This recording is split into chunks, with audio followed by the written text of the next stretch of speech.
members of council, I would start by thanking you for appointing me to the Oshawa Harbour Commission, and I have had an interesting 9 months on that commission, to say the least.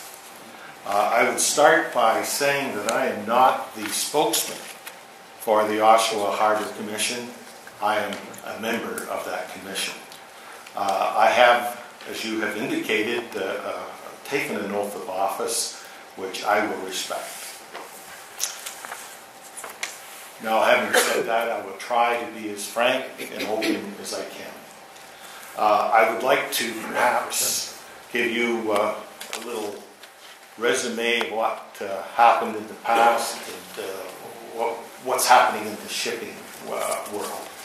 But before I get to that particular point, I would like to point out that I recall many years ago when another Harbour Commission was summoned to City Council, and it was rather a heated debate that night, and it led to his immediate dismissal shortly thereafter. I hope I don't share the same fate.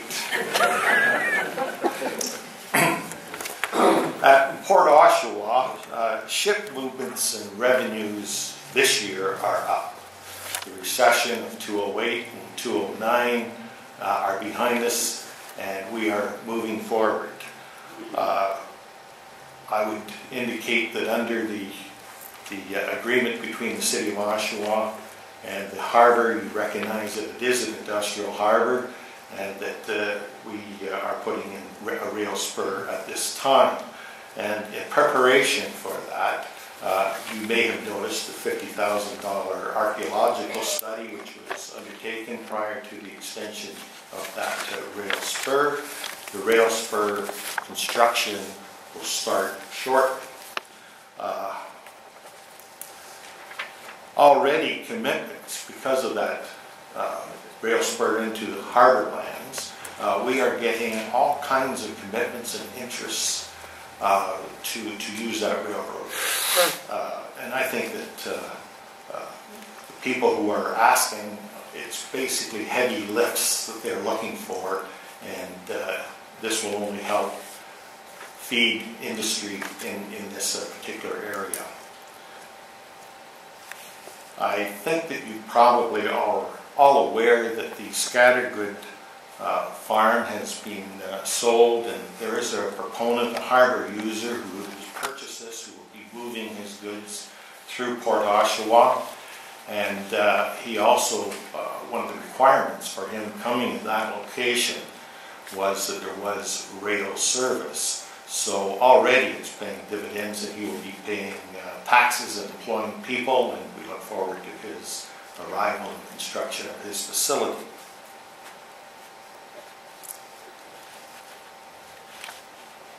Two years ago, in 2009, an area businessman came to the commission and wanted to ship some corn. And he had options. One is he could drive to Prescott.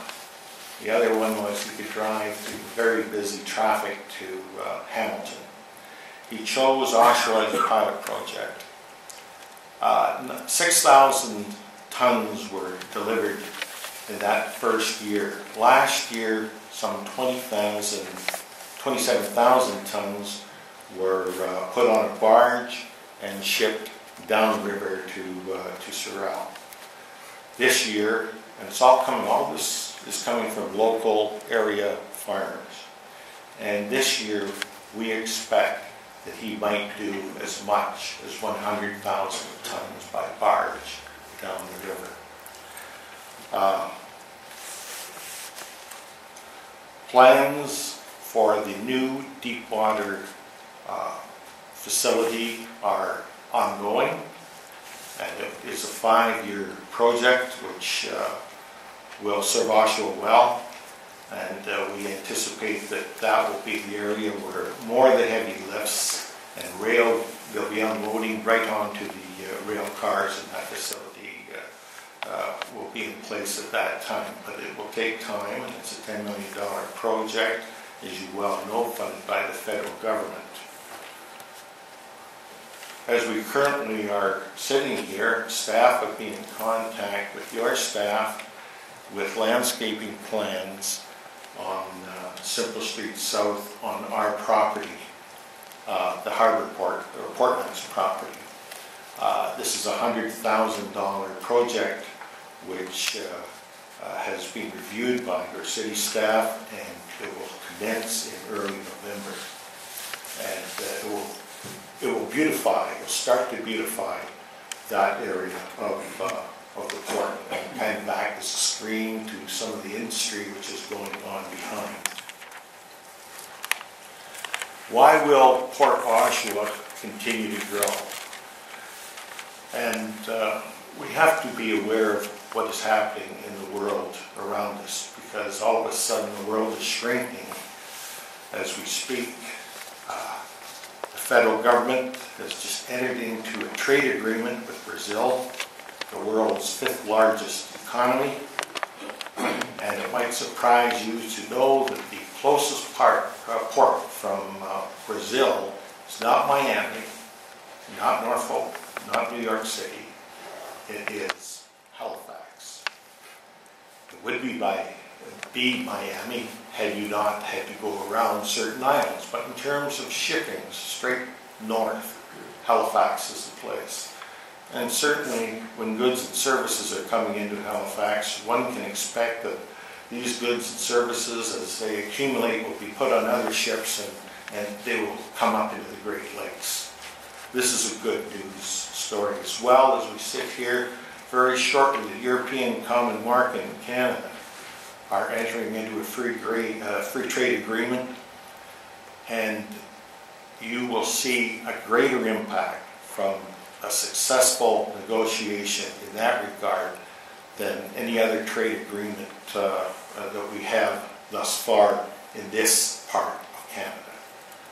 It will certainly have an impact on the Great Lakes shipping. That is a good news story.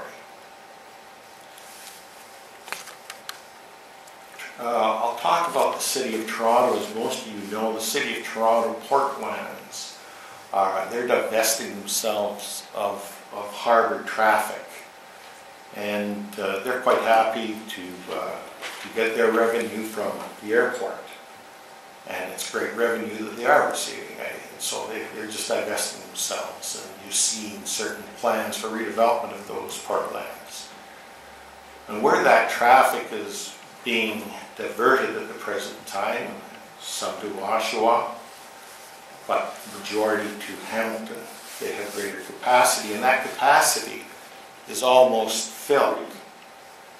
And as we look forward, the only other place on Lake Ontario and where the population need is Port Oshawa.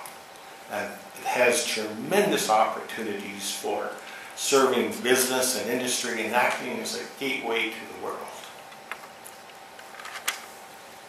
The other factor that is going to help shipping on the Great Lakes is the wheat board.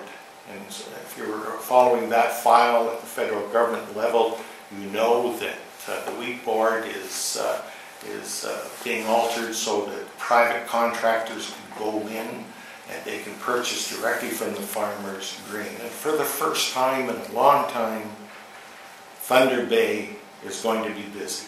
They have the grain elevators, which for years and years have remained dormant, and will once again start to ship in the way they used to in years past.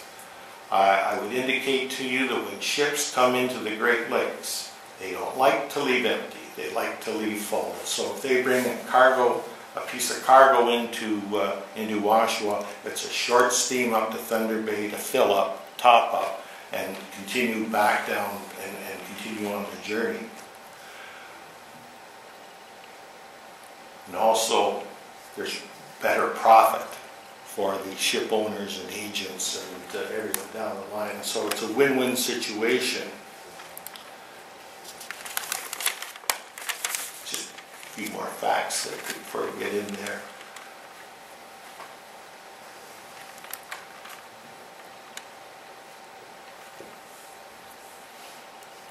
One of the topics which is always asked wherever I go is where are we in Canadian Port Authority status? This was the next move, and we were moving into that as recognized under the settlement agreement between the City of Oshawa and the Port of Oshawa. And it's my understanding that the Minister has signed off on his concerns. He recognizes that the Port of Oshawa is self-sustaining in terms of being able, has the ability to carry itself without being a burden on the federal government, and that we can go forward from there. The next step, it went to Treasury, and the next step after that, the final step, is going to be when Cabinet considers it, and we will then move into a harbour port authority. And this provides for a whole different governance model, and it's something that I think we all should look forward to. And I'm sure that we all hope that business does expand down there, and that it be clean, sustainable, and in the best interests of the greater Oshawa region. We have tremendous opportunities down there, and under a port authority, we hope, or I hope, that we go forward and knock the socks right out of you. Bring in a lot of jobs. Thank you. Questions from members of council? We'll start with Councillor Dutton. Mr. McCarthy, thank you for your presentation. It's just, I'm going to apologize in advance for my ignorance on just a little bit of appropriate process here, but I'm sure you'll help me. You are, something you referenced earlier, you are our appointment to the Commission, and yet you have, by virtue of doing that, you swear an oath. Does that mean that your first obligation legally is in the interest of the Commission as opposed to the interest of the city? I would think that is correct. That I bring the City of Oshawa's interest to the table. But by the same token, what you said previously is correct. When you're speaking, you're obligated in some fashion to speak on behalf of the Commission. So that would make it awkward for you on probably the on some matters. On some matters, which might include the ethanol plant. Just on another matter, and again, this is for my education. You spoke about some lands that have recently been sold. Yes. Were those private lands that have been sold, or were those Crown lands that were sold? No, they were private lands that were sold. Just north, well, actually south of the City of Oshawa yard on the east side. On Okay. the east side, yes. The large chunk that 20 acres. Okay. So the development of those lands is still a municipal process, or is that a process that somehow the Crown through the Port Authority assumes? It is. It's not on Crown land. It's a municipal matter. Okay. So that's a development that we would see here. Yes, indeed. Okay. Thank you. Appreciate your presentation very much.